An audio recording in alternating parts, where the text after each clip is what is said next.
welcome to the first episode of Especially Interviewed for You.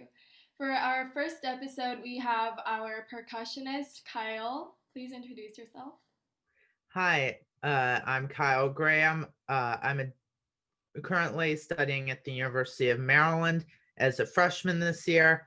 I'm double majoring in percussion performance and astronomy. So those are kind of my two hobbies, obviously, since I'm dedicating 4 years of my life to them. So I hope I can be doing them in the future. Don't really know what exactly I'm going to do yet, but that's what I'm studying in. Hopefully, music or science. Totally similar. But so yeah, that's about it. Nice. So today we're going to be talking about tips for college auditions from our percussion performance major. So our first question is, do you have any tips on audition recordings? So I auditioned pre COVID times. So some of the schools just had you do a live audition in person. And then some of the schools, in addition to that live audition in person, to be able to be invited, you had to do a pre-screen recording, which is how I'm going to assume most of the auditions are going to go this year, just be those recordings because travel's still an issue. So to find a good spot, you want it to look nice. You don't really want to be your garage. For percussionists, this poses a lot of difficulty choosing somewhere nice. What I did was, because you also want to get really good sound. You don't want to really use an iPhone. You want to use something of much higher quality. So the place where I take lessons, I'm in from Mission Viejo, California, so Southern California. So in Orange County, I went to one of the places in Irvine where I took lessons. They had like a recital space. Uh, so there we were able to hire out this black box theater type place. And then the instruments were there because that's where I took lessons. So we just had to move the instruments into the theater. And you paid them a flat fee of, I don't know, $200 or something for 2 hours of recording time. And they set up everything. They had their professional mics, everything. And you went in, got the instruments, and they took care of all the sound processing, the videos you just played. So, if you can afford it, having someone professionally do it is not necessarily a bad idea, particularly on instruments that are going to be challenging to record. Timpani don't record super nicely. Pretty much no percussion instrument records that nicely, except for maybe some mallets. So, particularly if your instrument's difficult to record, you want A, good technology, and B, if you have someone to do that processing for you, it just saves time because you're going to have a lot of these things to record, and saving time is important because you're also going to be doing school. You have schoolwork. If you're all doing Zoom for 8 hours, I can imagine you have Zoom fatigue. Uh, I'm sure those standards will change due to the pandemic. Obviously, there's a bunch of places you can't go in and record, but I've submitted juries this year and whatnot. They have masking policy, and that's fine. So don't worry about them like seeing your face necessarily. Obviously, safety comes first to do what you need to be safe, and pretty much just do your best. And then, based off of what the best is you can do, you're gonna end up at the place that's gonna be right for you. Maybe not your dream school, but definitely the place that is probably the best for you, because that's how I view it. Schools are trying to find the right person, you're trying to find the right place. You want that match. So I wouldn't say stress about the recordings in an insane way, but really do the best job you can do. But the best you can do is the best you can do. Don't not apply because you're worried you want the right sound or whatever, especially given the craziness of this year. Anything else you want from that? Oh yeah, and one more thing. Just really make sure that those recordings are polished and clean in terms of your playing. Your playing needs to be excellent. None of those details matter if you're not going to play well on those recordings. So, and the standard is higher than if it's a live audition because you get to do it as many times as you want. So really make sure you have those down, and don't do too many takes when you go into record, because you want the best you can possibly do, but you're not gonna have your best run if you've done it 20 times. You're simply not. And I know some of the instruments require much longer pieces. Percussion pieces are generally on the shorter side, so you can end up doing a bunch of takes. I mean, do as many takes as you reasonably can, but if you're doing 50 takes, you're just going to get worse every time because you're exhausted. Just pack up. We broke it up into 2 sessions to record, 2 or 3 sessions, and I'd advise that don't try to record them all on the same day, because it's impossible. I mean, you can do it, but you're not gonna have the best result. So that was a long answer, sorry. No, that's okay. That's perfectly fine. Okay. Second one is, do you have any tips on how to practice for auditions? So I would say practicing for auditions, I mean, for your recordings, you're practicing the same as if you're learning the piece for anything. I mean, those same practice tips, using a metronome, working with your teacher, technique. I mean, all those things that you should be doing, you need to do, because that's what's expected. Because you want to demonstrate the best you can do. However, you're recording it. So if you lay an egg the first time you record it, then you can record it again. Doesn't really matter. So I mean, it's your normal practice techniques. I think a lot more goes in when we have those live auditions. Going into the place, and you're gonna have some warm-up time, then you're just gonna play your stuff down for the panel. For those auditions, when you go on college audition day, this is assuming things get back to some sense of normalcy that they were in January and February of 2020 before COVID happened. You're gonna have a lot to do on audition day. I mean, you don't just go and not gonna go in, warm up like for your youth ensemble or honor band auditions or whatever. You're not gonna go in, warm up, sit down, play the rep, and leave. And it's not how it's going.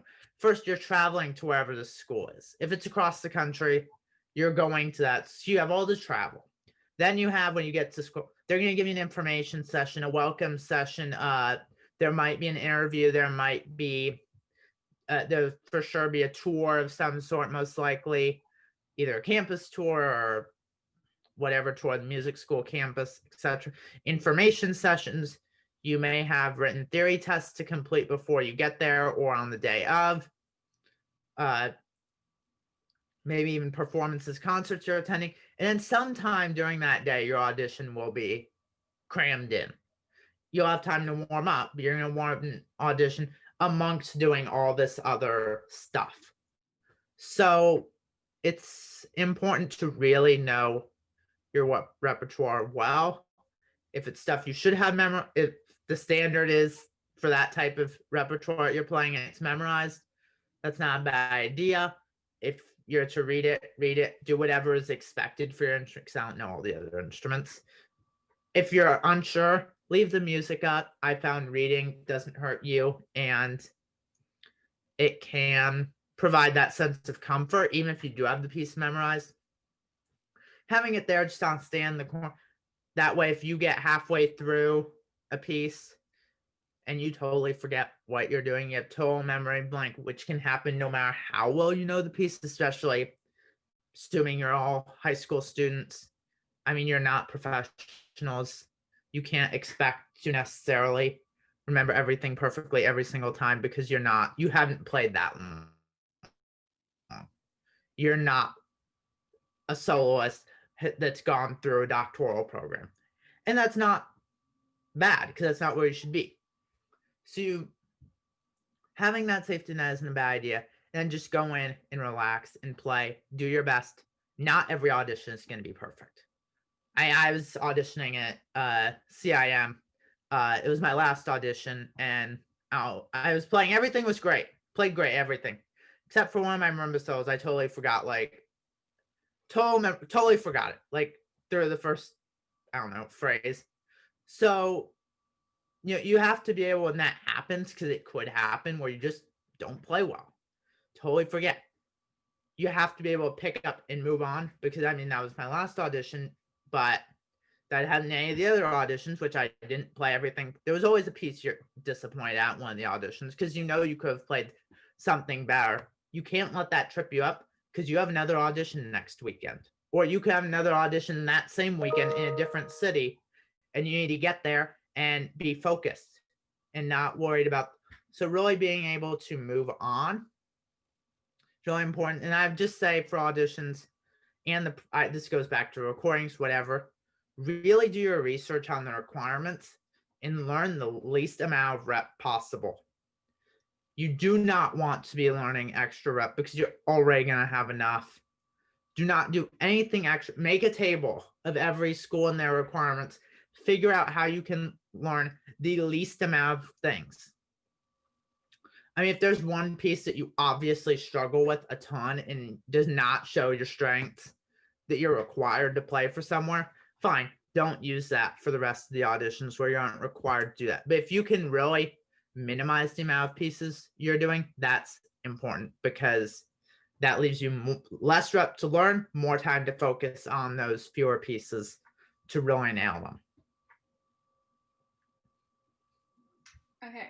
Yeah, I think it's really important to just kind of have like a one solid piece because I've had similar situations where I try to learn many different pieces at once and it doesn't really work out most of the time. So, yeah, I think that was a really, really helpful tip. Yeah, and they're not going to let you always. You're going to have to learn multiple pieces because there are going to be certain schools who just want something. And you want to minimize what you can do so that those things you still have time to practice, where you can only play them at one school because that'll happen. Mm-hmm. Go ahead. Yeah. Okay, so the next question is what kind of mindset should people have before they record for auditions? And if you're doing a recording, I kind of talked about the mindset you need to have for a live audition. Oh yeah, and live auditions at the college level, I'm just gonna add this on, aren't screened. They aren't behind a screen. But professional auditions, if you're like those will be behind a screen. So just those are a whole different can of worms. Mainly take those tips as college audition tips. So what kind of mindset should people have before recorded auditions? I mean, recorded auditions are recorded. I mean, I would say don't wait to record till the last second. I would give yourself plenty of time, especially if you're hiring a video service. Remember that they need to process those recordings. They probably have other things to do. They have other clients who they're working for, not just you. So you need to, however much time they need to process that stuff, you want to leave that amount of time and some extra so when they're late, your application isn't missed, and then you still have time to process those, receive those, download them, upload them all before that deadline. So remember how much time you need. Yeah, and you probably want to record at a time where if you don't like something, you didn't play well, you can go back and redo that because it's a recording. You don't have just one shot. You have as many shots as you want. So leave yourself some time, even before they need the videos. You want to do as early so if you don't like the product, that you have time to go back and redo it before you submit those. So don't wait. I mean, your mind says just you can do it again. I mean, if you don't like the take, do it again. So you should not be stressed because don't put yourself in a stressful situation where you're like, oh my God, I gotta get this done tonight. Just don't do that because that's dumb. You have months and months to prepare this material. Get on the material as soon as you can so you have plenty of time to record. And then your mind says just you're recording, and if you don't like it, do it again. I mean, you can do it as many times as you want. Obviously, you're not going to get a perfect recording, especially if the piece is challenging. Obviously, if you can get a perfect recording, great. All the power to you. But, you're auditioning, you're a high school student. You don't need to be playing at the level of a senior in college. Do the best you can, put your best foot forward, and that's all you can ask. Anyone can ask of you. Just understand that, do the best you can do, and then go with it. Nice. Okay.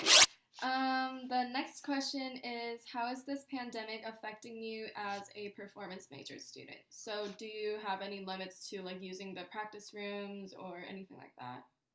Well, yeah, I mean, everything's completely jacked up for COVID. I mean, I think that's affected every musician's lives and everyone else's lives. Everything's screwed up.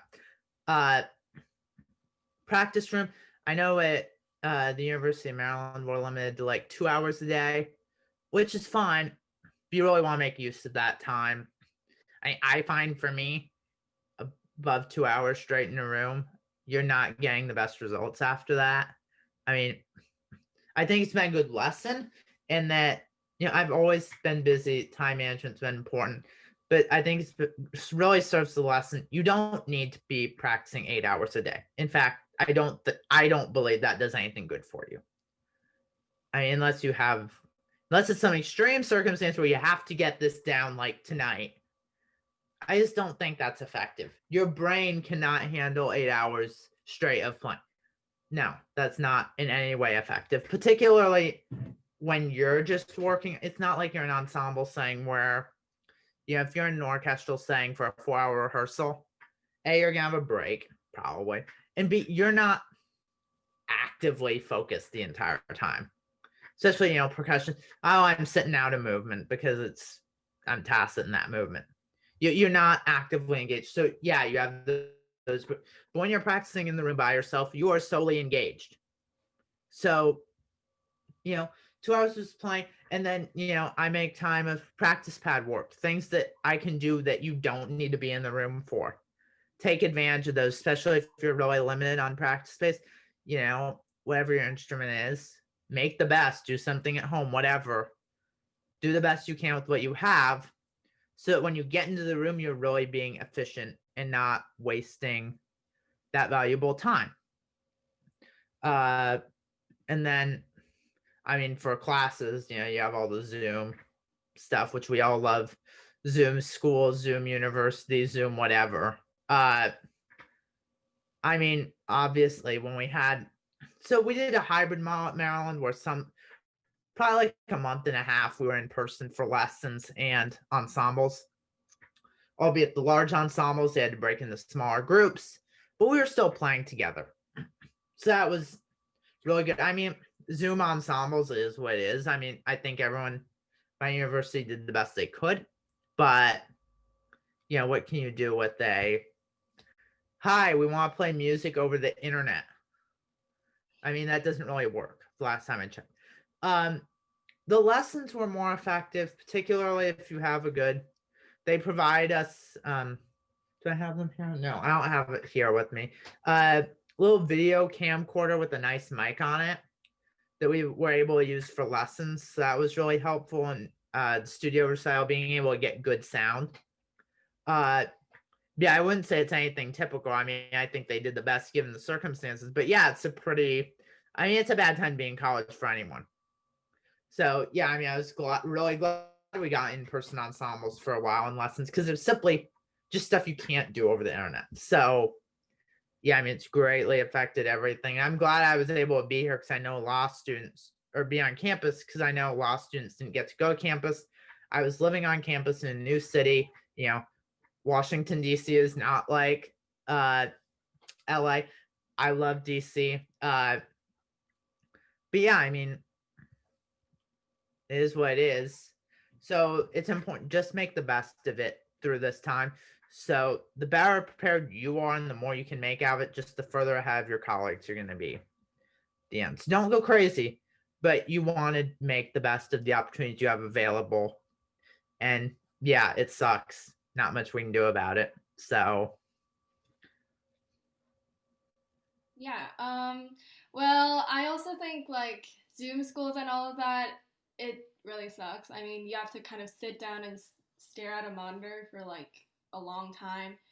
But I also agree with like what you said. Make the most out of what we're given right now, and that's how I just kind of started this whole thing. I feel like if it wasn't for this pandemic, I would have never started this. yeah, and don't hold yourself, I would say also, just don't hold yourself to too high of a standard, because you're not going to be as effective as you would be in a normal time.